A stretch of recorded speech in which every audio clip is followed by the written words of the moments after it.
மும்பையோட ரொம்ப ரொம்ப ரொம்ப ஃபேமஸான மவுண்ட் மேரிஸ் சர்ச்சோட ஒரு சின்ன கிளிம்ஸ் இந்த வீடியோஸில் காட்ட போகிறேன். Welcome to Agnela's diary. இது ஆக்னலாஸ் டைரியோட vlog 2 going to Mount Mary's church. இந்த சர்ச்சுக்குன்னு ரொம்ப பழைய ஹிஸ்ட்ரி ஒன்று இருக்குது. அதாவது ரொம்ப ரொம்ப ரொம்ப ரொம்ப வருஷத்துக்கு முன்னாடி 15th செஞ்சுரியில் ஜெஸ்யூட் குருவானவர் ஒருத்தர் போர்ச்சுகல் நாட்டிலேருந்து மாதாவோட ஒரு சிறுபத்தை கொண்டுக்கிட்டு பேண்ட்ராக்கு வராங்க. பேண்ட்ராவில் இருக்கிற மலையில் மாதாவோட சிறுபத்தை வச்சு ஒரு குட்டியோண்டு சர்ச் மாதிரி கட்டுறாங்க. பட் அது ப்ரைவேட் பர்பஸ்க்காக தான் அந்த சர்ச் இனிஷியலி யூஸ் ஆகுது. காலப்போக்கில் பக்தி வளருது, மக்கள் அதிகமாகறாங்க. அங்கேயே போர்ச்சுகீஸோட ஆர்மியும் இருக்கிறாங்க. ஸோ இந்த சர்ச் கொஞ்சம் பெருசாகவே பில்ட் பண்ணப்படுது. மக்களும் இங்கே நிறையா வர ஆரம்பிக்கிறாங்க. அரவுண்ட் 17th செஞ்சுரியில் ஆட்சி கைமாறுது. அதாவது போர்ச்சுகீஸ் கிட்டேருந்து பிரிட்டிஷ்காரங்களுக்கு இந்த ஆட்சி கைமாறுது. அந்த டைமில் என்ன ஆச்சு அப்படின்னா, இப்போ இது ஒரு மவுண்டில் சர்ச் இருக்குது இல்லையா, சர்ச்சோட அடியில் ஃபுல்லாகவே சி. அது என்னென்னா அரேபியன் சி. ஸோ அந்த சி வழியாக மஸ்கட் அரப் பைரட்ஸ் அவங்கெல்லாம் கடல் கொள்ளையர்கள் வராங்க. சர்ச்சில் ட்ரெஷர் இருக்கும் அப்படின்னு சொல்லிட்டு ஃபுல்லாக சர்ச்சை ஒரு மாதிரி வேண்டலைஸ் பண்ணுறாங்க, உடைக்கிறாங்க, தேடுறாங்க. அந்த மாதிரி சர்ச்சையே தலைகீழ மாற்றிடுறாங்க. இவங்க தேடி தேடி பார்க்குறாங்க. ஆனால் இவங்களுக்கு ட்ரெஷர் எதுவுமே கிடைக்கல, பொக்கிஷம் எதுவுமே கிடைக்கல. அப்போ இவங்க மாதாவோட சுரூபத்தை பார்க்குறாங்க. இது ஆக்சுவலி வுட்டில் ஆன சுரூபம். அதில் கோல்டன் பெயிண்டிங்ஸ் அடிச்சிருக்கும்.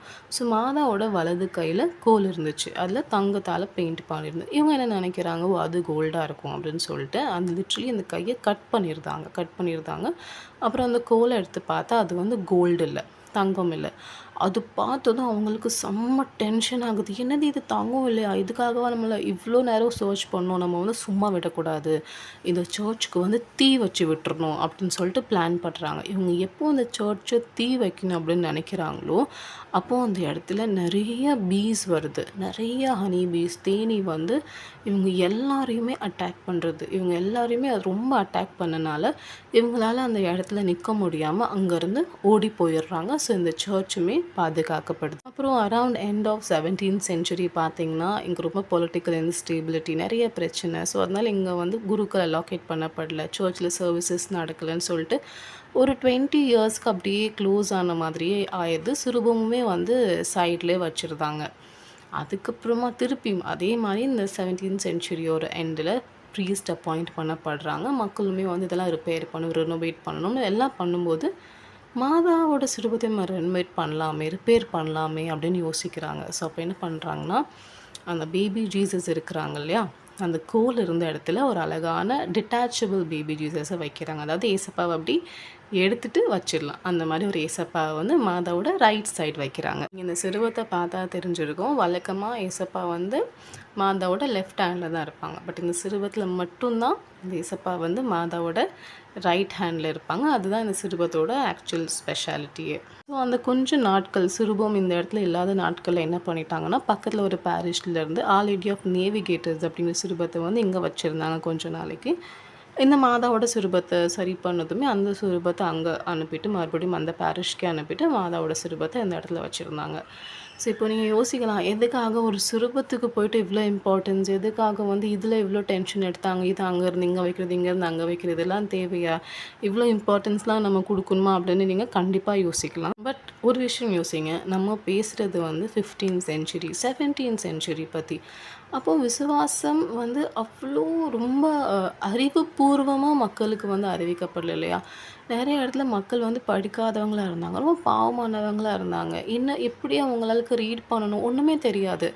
ஸோ ஒரு படிக்காத விசுவாசிக்கு கடவுளை பறைசாற்றணும், நற்செய்தியை பறைசாற்றணும் அப்படின்னா அவங்களுக்கு படிக்க தெரியல, ஆனால் அவங்களுக்கு பார்க்க முடியும். ஸோ அந்த பார்வையிலே அவங்க கடவுள் யார், மாதா யார், பைபிள் என்னென்னு கற்றுக்கொள்ளணும் அப்படிங்கிறதுக்காக தான் சிறுமங்களை மெயினாக எவாஞ்சலைசேஷனுக்காக யூஸ் பண்ணாங்க.